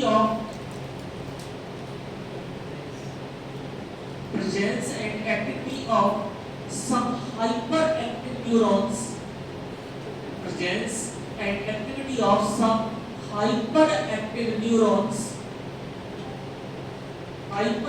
neurons in brain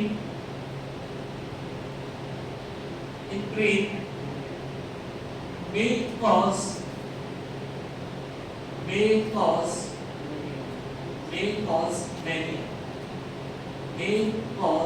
mania।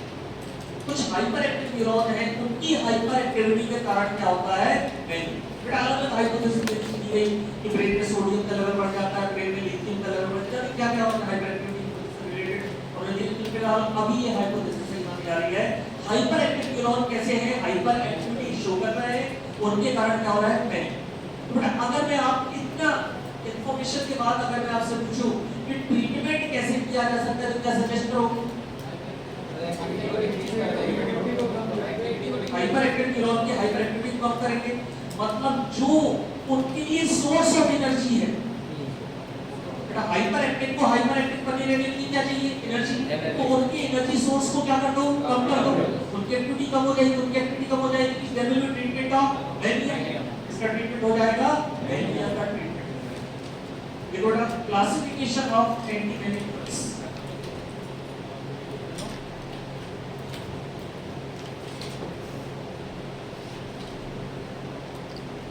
Classification of anti manic drugs.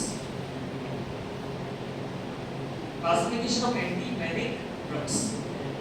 Anti-manic drugs. Anti-manic drugs का classification जो मैनिया के ट्रीटमेंट में यूज किए जा रहे हैं। सबसे पहला बेटा जो अकेला ड्रग जो मेन एंटी-मैनिक ड्रग माना जाता है वो है लिथियम। कार्बोनेट सॉल्ट के फॉर्म में यूज किया जाता है लिथियम। बहुत अच्छे से मालूम कर लेना लिथियम। क्वेश्चन बनेगा तो बेटा 90% चांस है इसी से क्वेश्चन बनेगा। प्लीज सबसे इंपॉर्टेंट ड्रग है ये आप मान के चलो बेटा अकेला एक लौता ड्रग है जो केवल इसी कैटेगरी में यूज होता है। अब इस कैटेगरी में जो दूसरे ड्रग हम पढ़ रहे हैं वो ऐसे ड्रग है जो और जगह भी यूज होते हैं और यहाँ भी यूज होते हैं। जैसे बेटा हम एंटीसाइकोटिक पढ़ रहे थे तो जगह जगह पे लिखा था मैनिया और बाइपोलर डिसऑर्डर, मतलब वहाँ भी यूज होते हैं और यहाँ भी यूज होते हैं। लेकिन ये अकेला ड्रग कहाँ पर यूज होता है बेटा? मैनिया। दूसरा anti convergent drugs.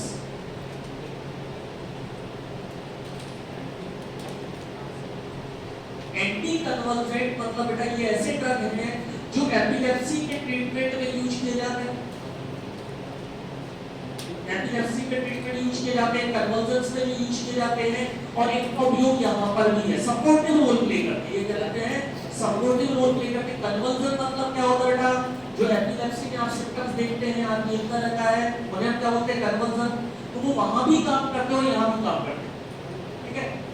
Anti convergent इसका एग्जांपल है lamotrigine, lamotrigine, sodium valproate,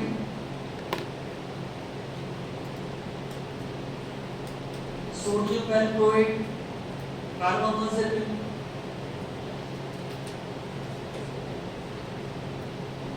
sodium valproate, carbamazepine and diazepam,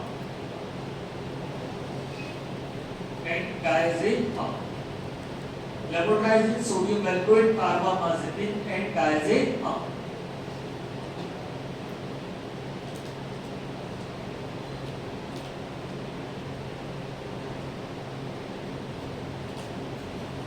तीसरी कैटेगरी बेटा एंटीसाइकोटिक्स। अभी पढ़ के आया बेटा एंटीसाइकोटिक्स जो साइकोसिस में यूज होते हैं और मैनिया बाइपोलर डिसऑर्डर में जिनका यूज किया जाता है। रिस्पेरिडोन, रिस्पेरिडोन, ओलिंजामाइन,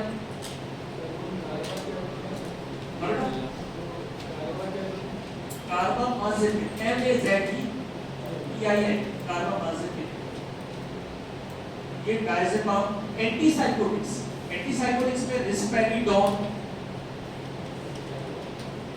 रिस्पेरिडोन, ओलिंजामाइन, क्विटियामाइन,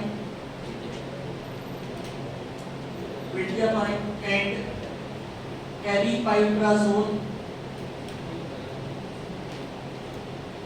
ये वो ड्रग है जो दो तरह के इफेक्ट देते हैं, सिजोफ्रेनिया में और मैनिया में। ये सपोर्टिव रोल प्ले करते हैं, लेकिन मेन ड्रग हमारा कौन सा है? ये इकलौता ड्रग मैनिया में कौन सा यूज किया जाता है? Lithium carbonate.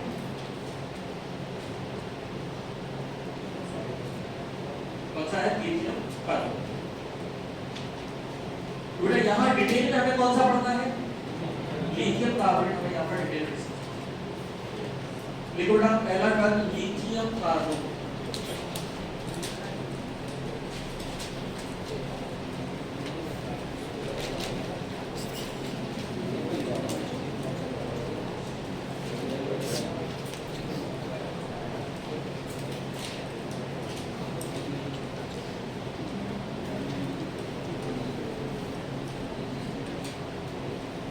Lithium carbonate.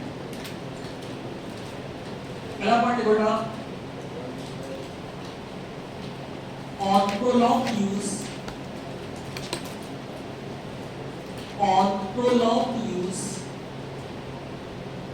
on prolonged use it has mood stabilizing effect.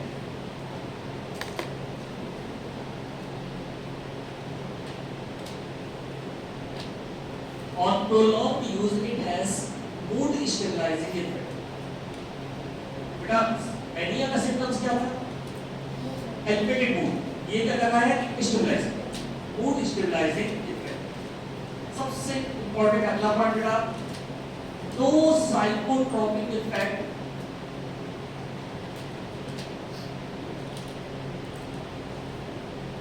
On normal individual. No psychotropic effect on normal individual. ऐसा नहीं है कि आपने अगर एक नॉर्मल पर्सन को ये दे दिया तो वो क्या शो करने लगे? Psychotropic effect. मालूम बेटा कई बार क्या होता है, गलती से दवाई आपने नॉर्मल आदमी को दवाई दे दी।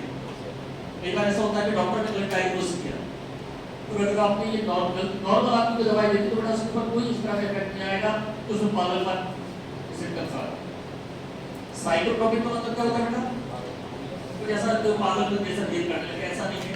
क्योंकि कई बार क्या होता है बेटा कि आप कई ऐसे ड्रग हैं जो नॉर्मल आदमी को दे दो तो पागल जैसा बिहेव करने लगे, ऐसा यहाँ पर नहीं। तीसरा,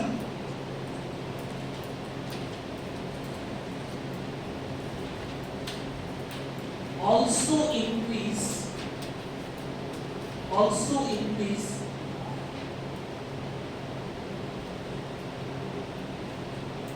leukocytes, also increase number of leukocytes, and therefore used in treatment of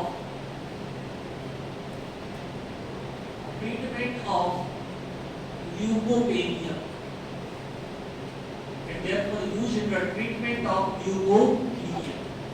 इसके ट्रीटमेंट में यूज किया जाता है ल्यूकोपीनिया। बेटा ल्यूकोपीनिया का मतलब क्या होता है? ब्लड में किसकी कमी? ल्यूकोसाइट्स। ल्यूकोपीनिया का मतलब पीनिया, जहां पर ये पीनिया का मतलब क्या होता है? कम होना, इसकी कमी होना ल्यूकोसाइट्स। ल्यूकोसाइट्स क्या होता है बेटा? बिल्कुल बेटा, हमारे ब्लड का कंपोजिशन किससे मिलकर बना है? White blood cells, red blood cells, ठीक है। तो प्लेटलेट्स का, तो बेटा ल्यूकोसाइट्स की अगर कमी हो रही है तो बेटा ये एक्स्ट्रा इफेक्ट शो कर रहा है, किसके लेवल को बढ़ा रहा है? ल्यूकोसाइट्स के लेवल को बढ़ा रहा है। हमारे लिए फायदेमंद है। तो ये ल्यूकोसाइट्स के लेवल को बढ़ा रहा है, मतलब ल्यूकोपीनिया का ट्रीटमेंट यूज किया जा सकता है। नेक्स्ट बेटा, also has insulin like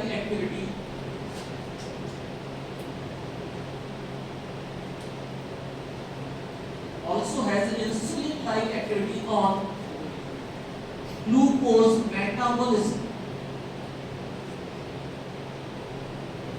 जैसे बेटा ग्लूकोज के लेवल को कौन कम करता है?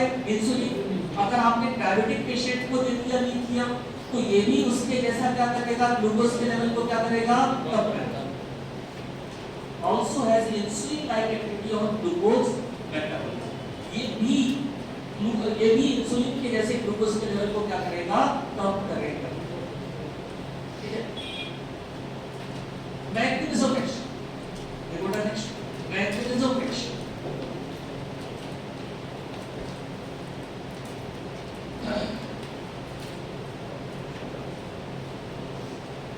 अगेन पहली लाइन क्या लिख देनी है आपको?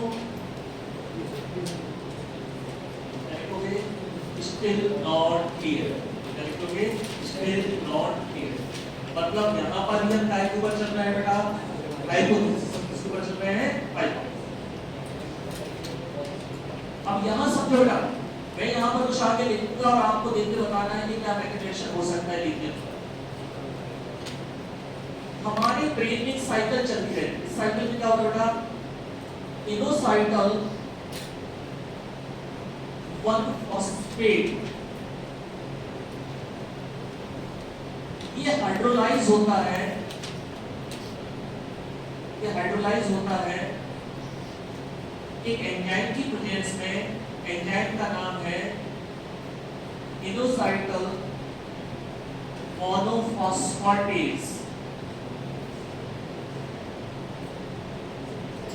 इनोसाइटल 1 फॉस्फेट एक एंजाइम की प्रेजेंस में हाइड्रोलाइज होता है और ये रिलीज करता है इनोसाइटल।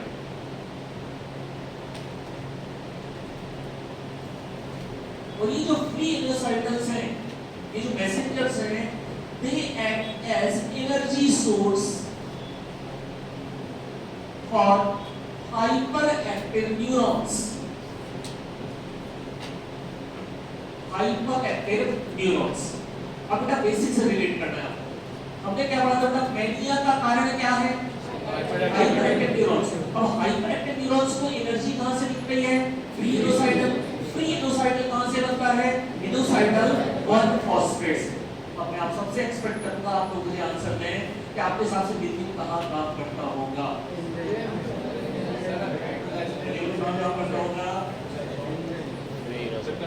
मतलब वो क्या करता है बेटा?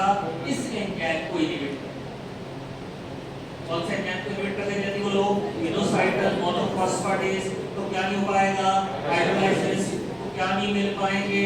इनोसाइटल क्या नहीं मिल पाएगी? एनर्जी।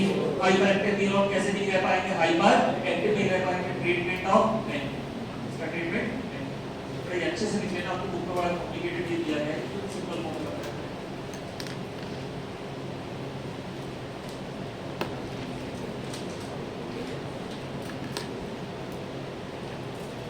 इनोसाइटल 1 फॉस्फेट क्या रिलीज कर रहा है? फ्री इनोसाइटल। फ्री इनोसाइटल क्या है? Energy source of hyper active neuron. Hyper active neuron को हाइपर एक्टिव बने रहने के लिए क्या की जरूरत है? फ्री इनोसाइटल की आपने उसकी प्रेजेंस क्या कर दी वहां पर? कम।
बेटा ये आपको याद रखना है। एक लाइन में क्या याद रख सकते हो बेटा? Lithium inhibit the hydrolysis of inositol 1 phosphate. एक लाइन बिल्कुल बिल्कुल क्लियर बेटा। इनोसाइटल 1 फॉस्फेट का क्या इनहिबिट कर देता है? वो हाइड्रोलाइसिस। नेक्स्ट बेटा एडवर्स इफेक्ट या टॉक्सिसिटी आप इसको बोल सकते हैं।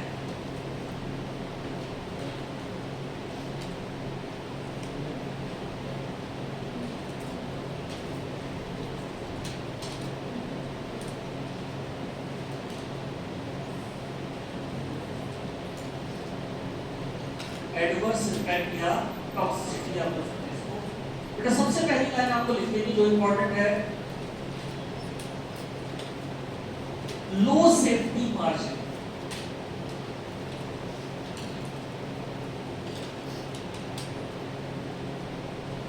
लो सेफ्टी मार्जिन मतलब गलती से थोड़ा सा भी डोज आपने बढ़ा दिया तो क्या कॉज करेगा बेटा? ये टॉक्सिक। थोड़ा सा भी डोज बढ़ जाए तो क्या करेगा? ये एडवर्स इफेक्ट शो करने लगेगा, टॉक्सिसिटी शो करने लगेगा। बट इस प्रॉब्लम को दूर कैसे किया जा सकता है? लो डोज के से इफेक्ट।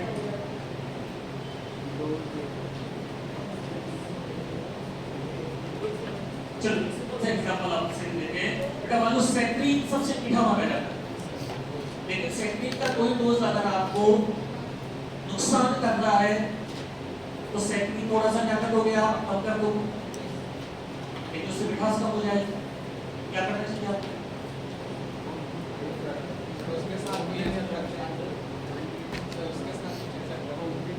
सेट भी अच्छा लगता है, बहुत ज्यादा मीठा होता है सेट, कुछ स्वीट एजेंट माना जाता है सेट, लेकिन बड़ा गुड हो जाएगा, आपके हानिकारक है तो क्या करोगे, उसके डोज को कम करोगे, डोज को कम करोगे तो मीठा कम हो जाएगा, अब क्या करोगे?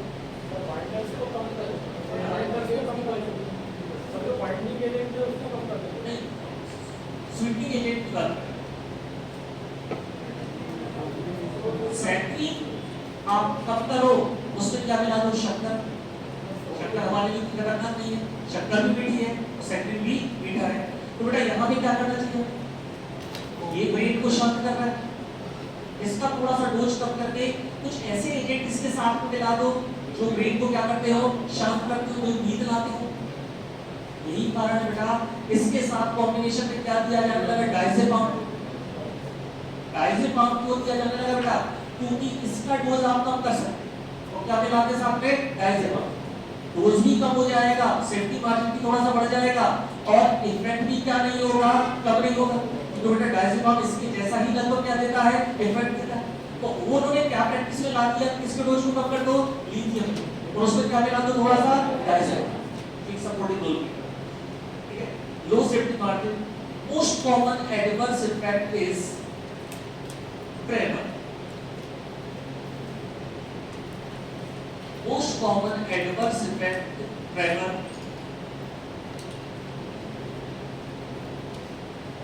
ट्रेमर जानते हैं पूरी बॉडी कांपती रहती है, ट्रेमर में क्या होता है, पूरी बॉडी में का पार्ट छूटती रहती है। सबसे कॉमन एडवर्स इफेक्ट कौन सा है इसका, ट्रेमर। इसके अलावा इसमें देखने को मिलता है diarrhoea, confusion, diarrhoea, confusion,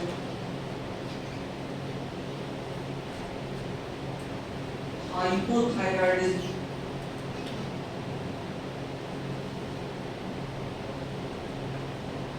hypothyroidism मतलब थायराइड का लेवल क्या हो जाएगा बेटा, कम हो जाएगा, बोलते थे थायराइड कम हो गया, थायराइड का लेवल क्या हो जाएगा, कम हो जाएगा। और इंक्रीज्ड यूरिनेशन,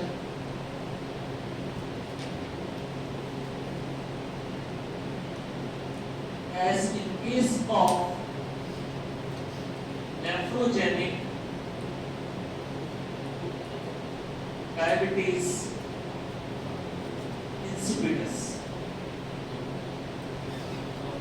डायबिटीज इंसिपिडस एक कंडीशन होती है जिसमें आदमी बार-बार यूरिनेशन के लिए जाता है, मतलब 2 घंटे की मीटिंग में अगर आप देखेंगे तो 20 बार यूरिनेट करने के लिए जाए, यूरिनेशन के लिए जाए। तो यहाँ पर भी अगर लिथियम भी किसको बढ़ा देता है, यूरिनेशन को बढ़ा देता है, जैसे किस किस में देखने को मिलता है, नेफ्रोजेनिक डायबिटीज इंसिपिडस। तो एडवर्स इफेक्ट कौन सा हो गया बेटा, सबसे कॉमन कौन सा हो गया, ट्रेमर, उसके अलावा डायरिया और कंफ्यूजन। प्रॉब्लम क्या है बेटा, डायरिया के साथ कंफ्यूजन नहीं होनी चाहिए, कंफ्यूजन हो गई तो दिक्कत हो जाएगी। हाइपोथायराइड, थायराइड का लेवल,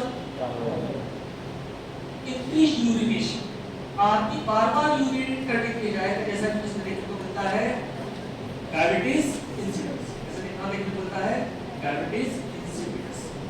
अब एक बार कॉपी की तरफ एक मिनट आप रिवाइज कर लेते हैं, लिथियम में क्या-क्या वहां पर सबसे इंपॉर्टेंट का चैप्टर था, तो लिथियम क्या क्या है,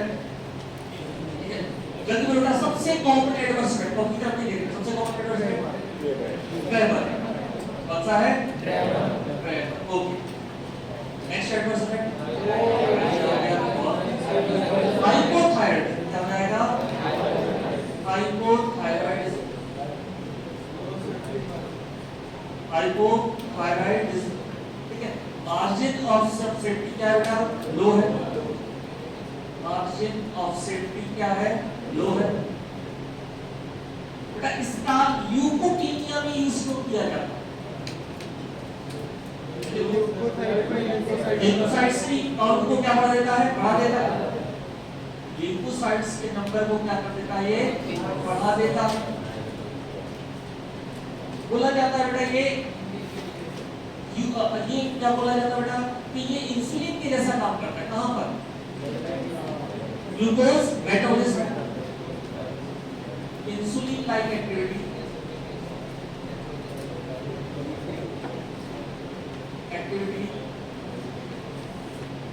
और ग्लूकोज मेटाबॉलिज्म। और वो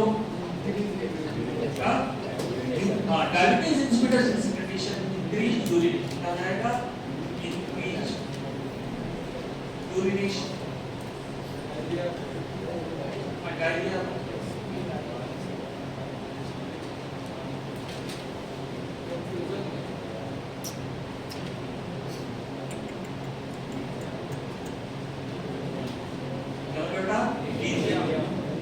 लिथियम में क्या याद रखना है, ल्यूकोसाइट्स क्या हो जाते हैं, बढ़ जाते हैं। ऐसे क्या रखोगे, इंसुलिन लाइक एक्टिविटी। डी से क्या रखोगे, ट्रेमर, हाइड्रोक्राइड, इंक्रीज यूरिनेशन, मार्जिन क्या है, लो।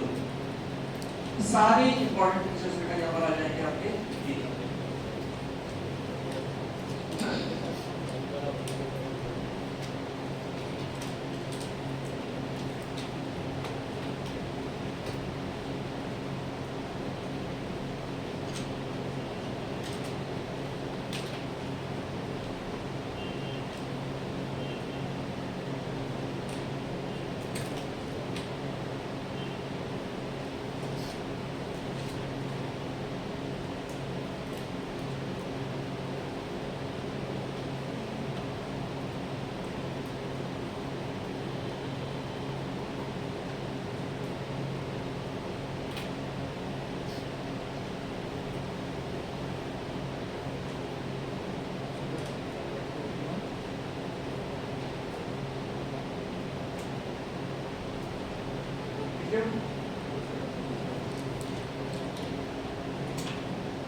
अगर अल्टरनेटिव बेटा मेन यहां पर ड्रग हमारा कौन सा है, लिथियम।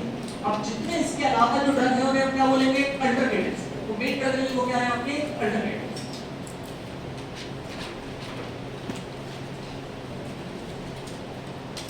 अल्टरनेटिव में पहला आता है आपका लेवोट्राइजिन। लेवोट्राइजिन बड़े एंटी कैमल ड्रग है, एंटी एपिलेप्टिक ड्रग है। इसका यूज किया जाता है in depressive phase,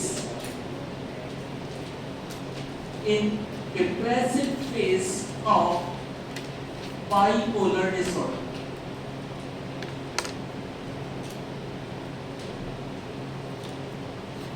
In depressive phase of bipolar disorder। Bipolar disorder में दो फेज आते हैं, कौन सा, मैनिया और डिप्रेशन। इसमें कौन सा फेज यूज किया जा रहा है, ये depressive phase of bipolar disorder. Carbamazepine and वेल्टोइड।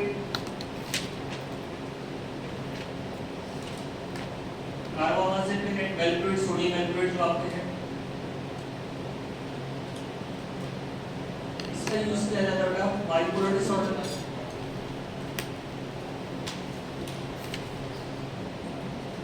और एक्यूट मैनिया में किया जाता है। एक्यूट मैनिया में कुछ समय के लिए आदमी कैसा हो गया, mania. Acute mania and bipolar disorder दोनों यूज किया जाता है। और तीसरा बेटा यहाँ पे डायजेपाम, जिसका यूज अभी मैंने बताया था आपको। डायजेपाम का तो यूज कर रहे थे हम लोग, लिथियम साहब क्यों यूज कर रहे थे, उसकी डोज को रिड्यूस करने की। डोज को रिड्यूस क्यों कर रहे थे बेटा, सेफ्टी मार्जिन क्या था? थोड़ा used in combination with lithium, diazepam थोड़ा used in combination with lithium, diazepam को used in combination with lithium, used in combination with lithium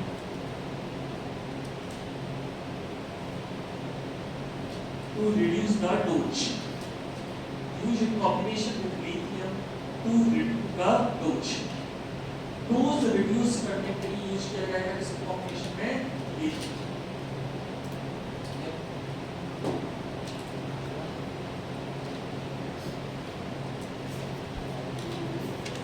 बेटा ये कंप्लीट हो गया आपका एंटी वेनिक ड्रग जल्दी से देख लेगा।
व्यवस्था कराया जाए। नेक्स्ट चैप्टर को है एंटी डिप्रेसेंट, एंटी डिप्रेसेंट